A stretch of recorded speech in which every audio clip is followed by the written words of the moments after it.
They left for Capernaum, and on the Sabbath Jesus went into the synagogue and taught there.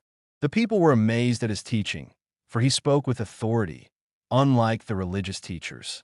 Suddenly, right there in the synagogue, a man with an evil spirit started shouting out, "Jesus of Nazareth, why are you bothering us? Have you come to destroy us? I know who you are. You're God's Holy One." Jesus interrupted the evil spirit, telling him, "Be quiet. Come out of him." The evil spirit screamed, threw the man into convulsions, and came out of him. Everyone was amazed at what happened. "What is this?" they asked each other. "What is this new teaching that has such authority? Even evil spirits do what he tells them." News about him spread quickly throughout the whole region of Galilee. So I encourage you, my brothers and sisters, because of God's compassion for you, to dedicate your bodies as a living offering that is holy and pleasing to God. This is the logical way to worship. Don't follow the ways of this world. Instead, be transformed by the spiritual renewal of your mind, so you can demonstrate what God's will really is: good, pleasing, and perfect. Let me explain to all of you, through the grace given to me, that no one should think of themselves better than they ought to. You should think about yourselves realistically, according to the degree of trust God has shared with you. Just as there are many parts to the body, but they don't all do the same thing, so we are one body in Christ, even though we are many, and we all belong to one another. We each have different gifts that vary according to the grace given to us. So if it's speaking for God, then you should do so depending on how much you trust in God. If it's the ministry of service, then you should serve. If teaching, then you should teach. If encouragement, then you should encourage. If giving, then you should give generously. If leadership, then you should lead with commitment. If being merciful, then you should do so gladly. The Lord is a God of vengeance. God of vengeance, shine out, stand up, judge of the earth, and pay back those who are proud what they deserve. How long, Lord? How long will the wicked celebrate in triumph? How long will you let them pour out their arrogant words? How long will these evil people go on boasting? Lord, they crush your people. They oppress those you call your own. They kill widows and foreigners. They murder orphans. They say, "The Lord can't see what we're doing. Israel's God doesn't pay any attention to us." Take another look, you stupid people. Fools, when will you ever get the point? Do you think the creator of the ear can't hear? Do you think the maker of the eye can't see? Do you think that the one who punishes nations won't punish you too? Do you think that the one who teaches human beings knowledge doesn't know anything? The Lord knows the thoughts of human beings. He knows they are pointless. Those you discipline are happy. Lord, those you teach from your law. You give them peace in days of trouble, until a pit is dug to trap the wicked. For the Lord will not give up on his people. He will not abandon his own. Justice will once again be based on what is right. Those who are sincere will support it. Who came to my defense against the wicked? Who stood up for me against those who do evil? If the Lord hadn't helped me, I would have soon gone down into the silence of the grave. I shouted out, "My foot's slipping," and your trustworthy love, Lord, kept me from falling. When my mind was full of worries, you comforted me and encouraged me. Can unjust judges really be on your side, Lord, when their corrupt use of the law causes misery? They work together to destroy good people. They condemn those who are innocent to death. But the Lord protects me like a fortress. My God is the rock that keeps me safe. He will turn the wickedness of evil people back upon them. He will destroy them because of their sins. The Lord our God will destroy them. When you sit down for a meal with a ruler, look carefully at what is placed before you, and cut down if you have a big appetite. Don't be greedy for his fancy food, for it's offered with deceptive motives. Don't wear yourself out trying to get rich. Be wise enough not to bother. It disappears in the blink of an eye, suddenly growing wings and flying off into the sky like an eagle. When Jabin, king of Hazor, heard about what happened, he sent a message to Jobab, king of Madon, to the kings of Shimron and Akshaph, and to the kings of the northern hill country. the Jordan Valley south of Kinnereth, the western foothills, and the foothills of Dor to the west, to the kings of the Canaanites, both east and west, the Amorites, the Hittites, the Perizzites, the Jebusites in the hill country, and the Hivites living near Mount Hermon in the land of Mizpah. All their armies assembled together, a vast horde as numberless as the sand of the seashore, together with many, many horses and chariots. All these kings joined forces and set up camp beside the waters of Merom to fight against Israel.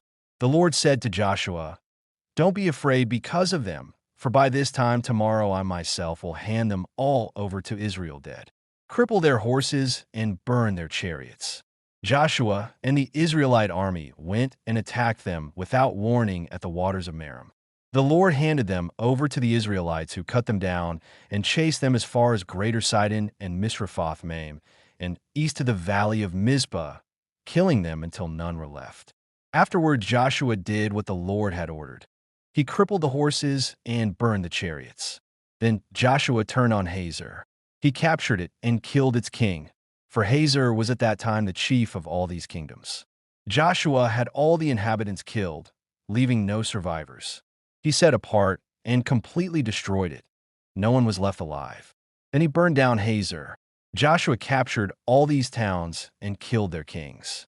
He set them apart and completely destroyed them, as Moses the servant of the Lord had ordered. However, Israel did not burn any of the towns built on mounds, except Hazor, which Joshua did burn. The Israelites did take for themselves all the plunder and livestock from these towns, but they killed all the inhabitants, destroying them all so none were left alive. As the Lord had instructed Moses, so Moses had instructed Joshua. Joshua did what he had been told. He did everything that the Lord had instructed Moses.